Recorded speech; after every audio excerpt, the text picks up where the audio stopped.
Hello and welcome to the CNSS Podcast. My name is Moksha and I am a non-resident visiting senior scholar at the Center for National Security Studies. Our guest for today's episode is Honorable Janelle Saffin. She is the New South Wales Minister for Recovery, Small Business and the North Coast. She is also the member of the New South Wales Legislative Assembly for Lismore. She is a community development specialist, teacher, lawyer, politician and has worked in government and non-government roles in high-level advisory roles. She is an expert in Myanmar with extensive experience in engagement in policy, politics, development, legal and constitutional matters.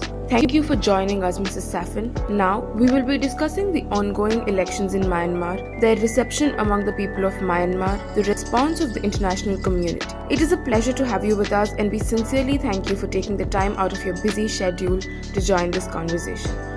With that, let's get right into the discussion. We are honored to be joined by Honorable Janelle Saffin to discuss the ongoing elections in Myanmar, their reception among the people of Myanmar and the response of the international community. It is a pleasure to have you with us and we sincerely thank you for taking the time out of your busy schedule to join this conversation. With that, let's get right into it. The first round of elections has proceeded as planned by the Tatmadaw, with 2 or more rounds expected. How would you describe the overall political and security environment in Myanmar at this stage? The political environment is heavily contested. There are so many just regular people right across Myanmar who don't see the election as a real opportunity for change, the changes that they want for a better economy, some peace, some stability as they see it, and also for all the political actors who, in a broad sense, represent most of the people of Myanmar. And there's 2 things that they represent for the people, and that is the people want a civilian government, and they also know that the best way to cover all the interests of Myanmar and all the ethnic nationalities is to have a federal democratic system. And look, it's been, I think, in the decades, and it's over 7 decades now, the contestation has happened when there's been 3 opportunities where elections have taken place where various political parties have been able to participate more freely. The people have overwhelmingly always voted for democracy. Well, they've always not voted for military rule. So that's clear. The security environment, it's dreadful. There's been hospitals, there's been schools, there's been villages, just strafed, aerial strafing, and, children killed, civilians killed, and that ramped up in the lead up to the election. More drone attacks were happening by the junta. So it's not an environment that lends itself to a free and fair election in any sense. And Antonio Guterres, the Secretary General of the UN, he just said the conditions are such that it couldn't be free and fair. Right. So if we had to analyze, say, the reception of these elections by ethnic minorities in Myanmar, like Indians, Bengalis, or the Kachin people, how do you think they are perceiving these elections? Look, they see that it won't end the conflict and it won't resolve the problem. The problems are political problems and they need a political engagement to deal with them, to respond to them. And they don't get that.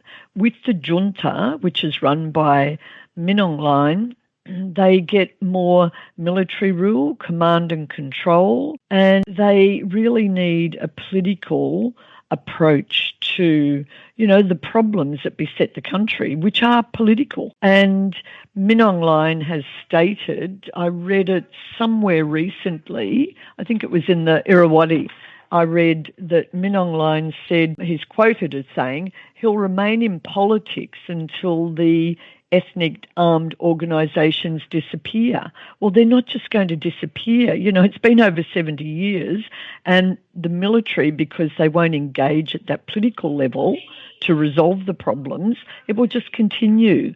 And he has said he would hand over to the elected representatives, but it's himself handing over to himself because it's a proxy military party run by U Kin Yi, who comes from the military, who was chief of police for a number of years, immigration minister in the regime, and it's handing over to himself. And it's constructed to make Min Aung Hlaing the president, which he could never get in a regular election with some semblance of democracy. He could never become the president. Right. And is the perception of these elections any better, say, with the Bamar majority, or are all ethnic minorities, religious minorities, very disappointed in how these are being conducted or held? Is there any group that's, say, looking forward to these elections as outcomes? Look, there's a few people, and they're generally aligned with the military. Sometimes people live in hope, a false hope in this situation, but they live in hope and will say, let's hope it changes something. But realistically, nearly every group, whether it's Bamar, ethnic, religious minorities, they know that not much will change, if anything. As I said, they'll step out of their green uniform, most of the military or the proxy military. They'll put their longies on, or tamains if there's some women, there won't be many, and they'll go off to Parliament. And the only characteristic of the Parliament, particularly in Naypyidaw, is the building itself. There will be nothing that happens that will resemble a democratic parliament, ever alone a federal democratic parliament. So people are treating it with indifference, disdain, and some people are voting because they feel they have to, and, they're pressured to vote, so they have to vote. And as some people have said, and I've been reading all the surveys and commentary of regular people in Myanmar, and they say, it's easy for people outside to say don't vote, but they're inside and some of them have to vote. They're pressured. They have local committees that are overseen by the military, people watching them. They've got to turn up and vote. So what lies ahead for, say, major political parties in the country? What lies ahead for the National League for Democracy, or how are elected representatives from the 2020 elections, what is their path ahead? Well, the NLD, the National League for Democracy, it's survived for about 35 or 6 years now since it formed after the 1988 uprising, and it will continue in some shape or form. The regime, the junta, might have deregistered, but I can't see it disappearing. It was the key political body that, with the people supporting, brought some change to Myanmar. We saw that. And when the NLD contests elections, the 2015, 2020, their vote went up in 2020 after 2015, they have the support of the people. But it was so the political parties will continue. The Shan, the SNLD, they're a major political party in Shan State. They're not contesting in this election. They do win seats in that state. I saw in Rakhine State, the ANP, the Arakan National Party, who Among contested, they didn't win there. And then I saw the USDP, the junta, claiming victory there, and I think they could only contest in about 2 townships out of, the Arakan Army have mostly control of most of Arakan or Rakhine State. So it's really, it's not an election. It's hard to even use the word election. It's conscripted. It's like the Burmese, and when I say Burmese, I mean it inclusively. They call it a sham election. And, a sham is a thing that is not what it is purported to be, or bogus or false. And that's the only way you can really look at this election. Right. So now the first phase of elections are done, and we've seen that the Myanmar central government, which is under the military junta, controls less than half of the country's territory right now, with the remainder fragmented among various ethnic armed organizations and some rebel groups. So how has this fragmented control of territory across the country shaped where and how voting was possible in this phase? Look, there are also PDFs, you'll recall, which some of them are aligned or under the National Unity Government, and then there's the more recently coming together of the sort of Spring Alliance, Revolutionary Alliance, and they say that they recognise the NUG. So you've got all of this happening. So that alone means you can't really properly run an election. And the fact that the junta has to run it in 3 stages, and in some townships, it's not run across the whole township anyway. They say they're conducting it in firstly 100, then I think 102 and maybe 63. I see a few different figures, but mostly that. There's 330 townships all up, but it just doesn't lend itself to an election. And if you're trying to gauge the will of the people, which Min Aung Hlaing's not, because it's just about getting a parliament whereby he can turn up and they will make him president, it's clearly not going to resolve problems. And I know some people might want to think, oh, well, we'll have a parliament, we'll have some new institutions, and therefore there might be some change. I just can't see it. And I'm an optimist. I've always been an optimist about Myanmar, Burma.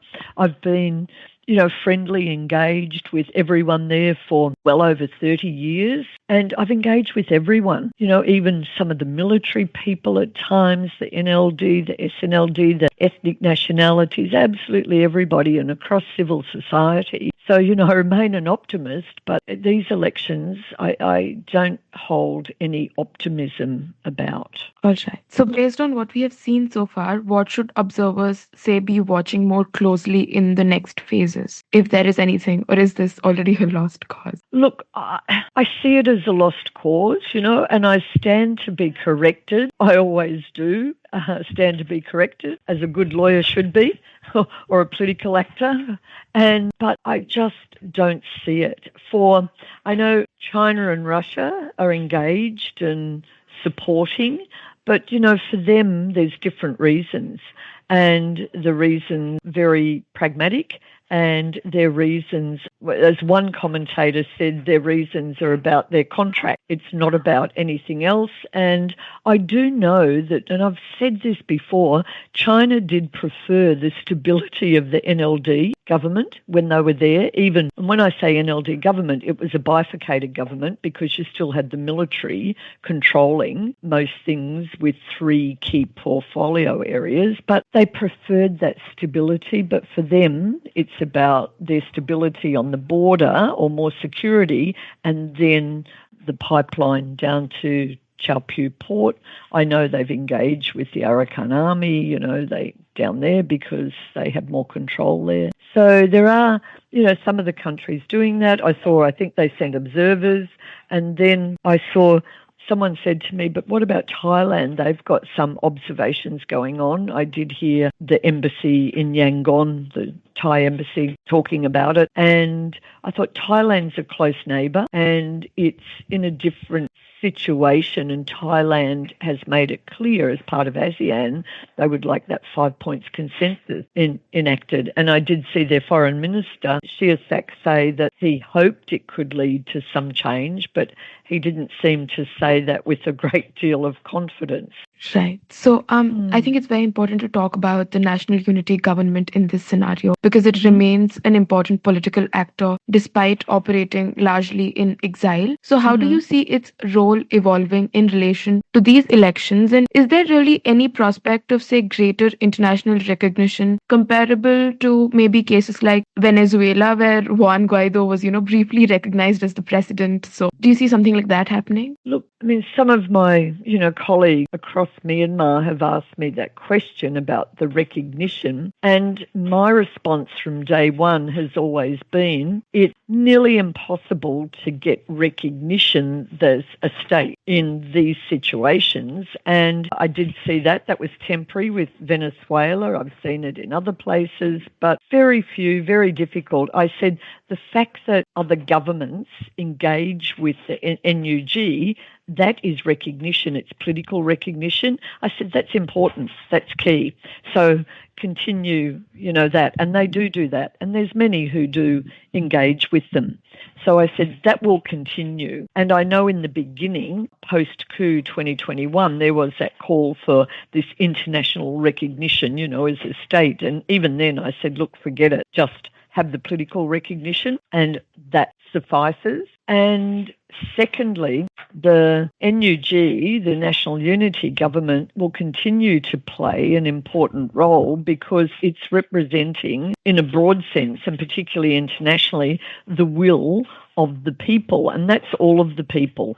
And, I often read people saying, they've got to be unified with all the ethnic nationalities, or they all have to be unified and, to make it work. And I thought, the military's one broad group, but one group, and no one ever says to them that they have to carry the platform for the unity across the country. They haven't been able to do it in over 70 years. The one time they did do it was during World War II, and before that when they formed, the Burma Army. So, and the one thing I do say is that it's very difficult to get absolute unity with every group on everything, but where I see unity, it's strategic unity, and everybody agrees they want a civilian government and they want a federal democratic union of Myanmar. So for me, that's where the unity comes in, and that expresses the will of the people. So that, in answer to your question, the NUG will continue to play an important role. Now, their legitimacy comes from the committee representing the Pidong Luto, the CRPH, from the parliament, because they were all the political representatives elected in 2020. They had been through the formal process of being recognised as duly elected through the Union Election Commission, the one at the time, not the sham one now, and they formed the committee with the will of the elected representatives. They have recognition from the IPU, the Interparliamentary Union, which recognises the national parliaments worldwide, and the IPU recognition of the CRPH is that they are the legitimate interlocutor on the national parliament of Myanmar. And it was them who formed, with other groups recognising them, the National Unity Government. So that hasn't disappeared. So how do you assess the role and future of ethnic armed organizations in Myanmar? And I think later on we can move on and talk about the Buddha Sangha and given its, moral and political influence. Sure. With the call them the ethnic nationalities organisation, key ones have existed for decades. And with the military, there's been the longest running civil war, and I think the third most deadly in the world, but now it's become even more deadly across the whole country. And they'll continue. The key ones, the big ones will continue. Like you've got the Kachin Independence Army, the Karen National Union, you've got, and when I say Kachin Independence Army, it's got the KIO, its political wing, the KNU, it's the political wing and it has the armed wing. Then you've got the Chin, and you've got Mon, you've got others, but the key big ones, they'll continue. Look how long they've survived. And for me, the way I see it, like people talk about trust building, and trust building can be very difficult in a country that has so many fractures and fissures and, over such a long period of time. But trust can build in pragmatic ways by that common purpose that they all share. And also, the changing landscape of the young people. They had a taste of disciplined democracy. And I always reminded people when, working in Myanmar, that it was a disciplined democracy from that 2010 to 20 period. And a lot of people treated it like it was a regular functioning democracy. And, I used to remind people, no, it's a disciplined democracy, whatever that means, but that decreed by the military, by the junta. And that's what they're decreeing now as well. If you read The New Light of Myanmar, it's fascinating reading. But and things that they strive for, the junta, is the emergence of political forces and people representatives who can implement a genuine, disciplined, multi-party democracy. But so in that period, the young people particularly had a taste, and they're not going back to what was. They refused. And that's imbued a whole lot of the older actors with hope and confidence as well. And look, how to predict what will happen? Very difficult. But the people's hopes won't be quashed.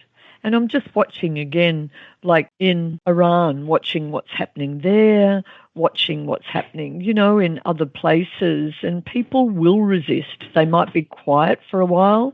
They might be quelled for a while by military and dictatorial, governments, rulers, but their desires for the freedoms, for the democracy, but also for just that better life. And the military's never been able to deliver that better life to the people, to the farmers, and the economy has contracted, like the GDP contracted by about at least 9% since the coup. All of the things that were on the up and up, the economy, the small business, insurance, health, education, it's all plummeted. And add to that is the conflict, internally displaced people, and it creates a scenario of, how would I put it, with Minong line, and I'd normally be a little bit more academic in my appraisal, but I just cannot be on this election. I understand their laws, all the laws, everything that's happening, but as some people have said, he's either bad, mad, or delusional. I think it's all three. Okay.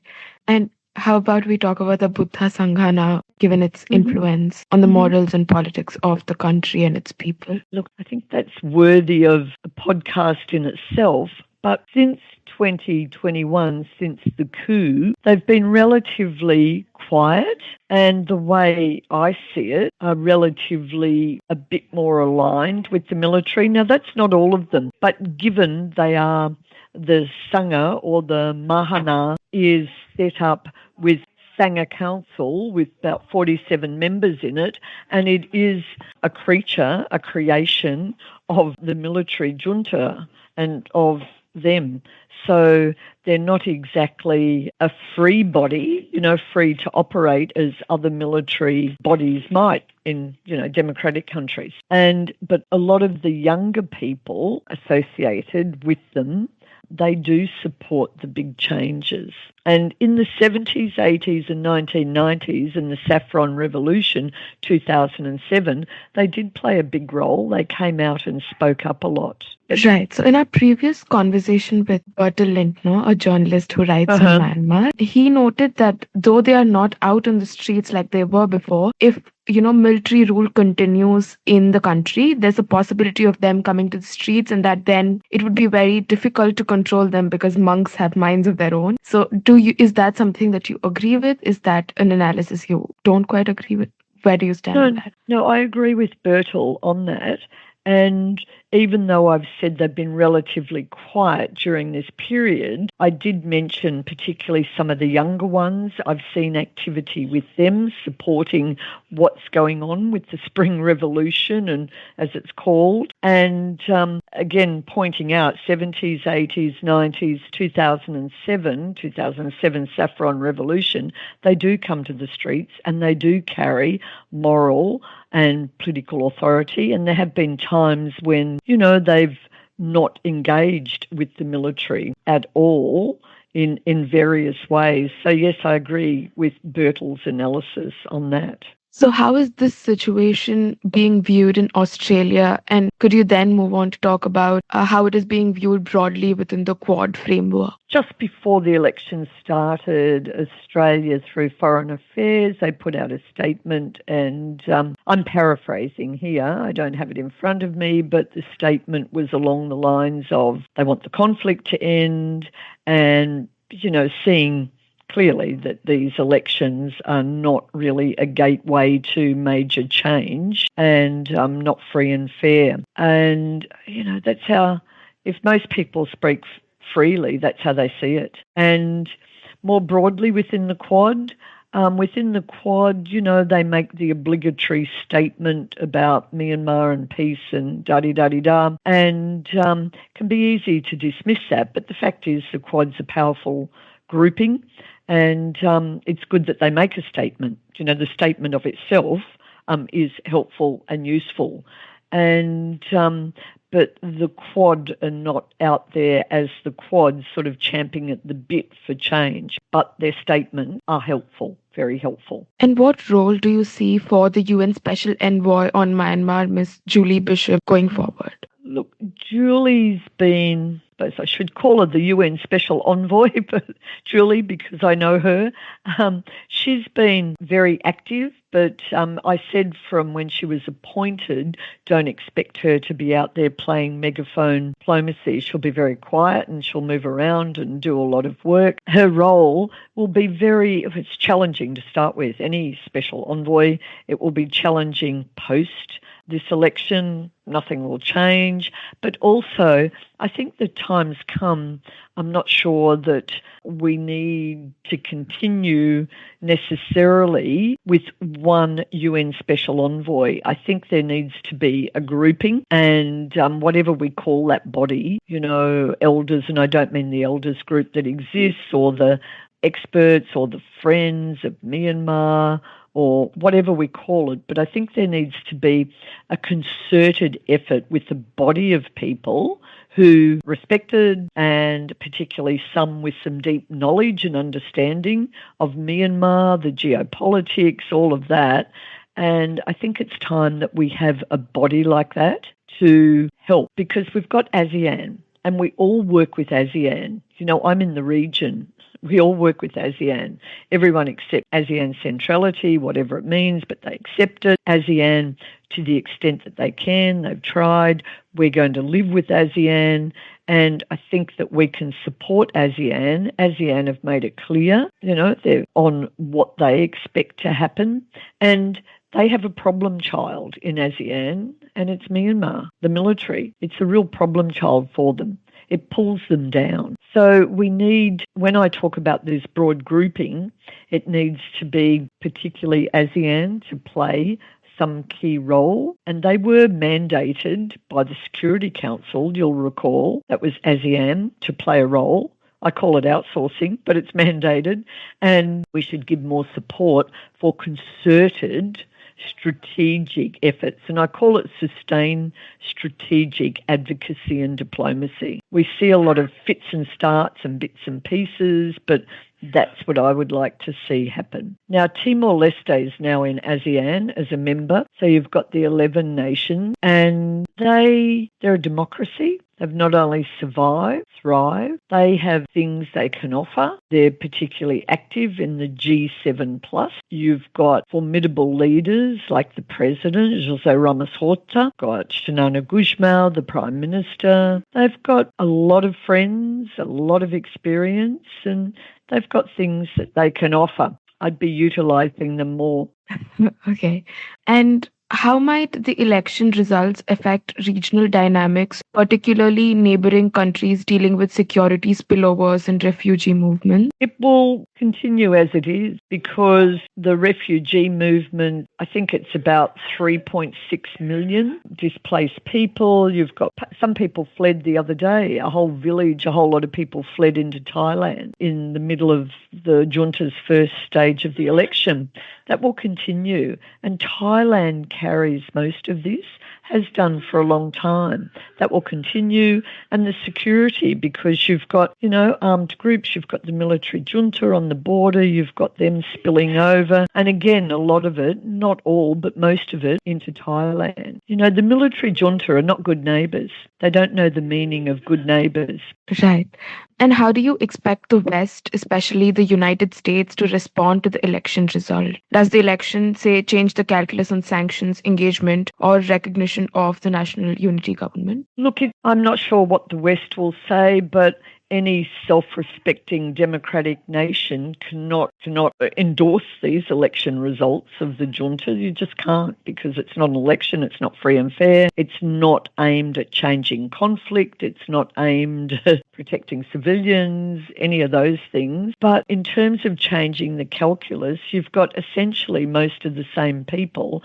Some of them will be sitting in a parliament they create, but it'll be essentially the same problems, the same issues happening. So in terms of the calculus, it will be challenging all round for everyone. And given Myanmar's long history of military rule and, fragile democratic openings, do you see scope for incremental reform within the current system? Or does the situation now point towards, say, the need for a systematic political change? Yeah, look, that's a really challenging question. People saw incremental reform, particularly from 2010 under U Thein Sein, somewhat. It was more under Daw San Suu Kyi, 2015 to 20, and they saw it and they felt it and they liked it. They wanted more. And it will be because Min Aung Hlaing and the military want to hang on to power, and that's why they committed the coup in 2021. It will be hard to see what incremental reform they would bring in that would give expression to the people's desires for democratic systems of government, civilian government, all those freedoms. It will be very difficult. And the fact that Min Aung Hlaing is reported as saying, which I iterated earlier, that he'll stay in politics until the EAOs disappear, and they're not going to disappear unless there's very proactive engagement, on politics. So it will be very challenging. They've still got very draconian laws. Look at the law leading up to their election. I mean, they imprisoned people just for people speaking out against the election. And there were arrests and charges. I think 335 to memory people charged according to this law they brought in. So they've really got some draconian laws. I can't see their parliament changing them. It was hard enough under the hybrid democratic parliaments, and I've worked in the parliament. I worked in the Naypyidaw parliament, the Pijang Silutor, and I worked in some of the state and regions as well. So I know how hard it was to change laws there, never alone now. So, if there is some incremental reform, we'll watch and see. Absolutely. And talking about laws and imprisonment, yes, Myanmar recently celebrated 78 years of independence from Britain. And to mark this, the junta released about 6,000 prisoners and reduced other inmates of sentences. Is this, say, designed to add a facade to legitimacy of the status quo, or is this timing very strategic because the elections are going on, and is this a bid to seek international legitimacy? How do you see this act by the junta? Look, it's probably all of that on the part of the junta, but Independence Day, the 4:20 a.m.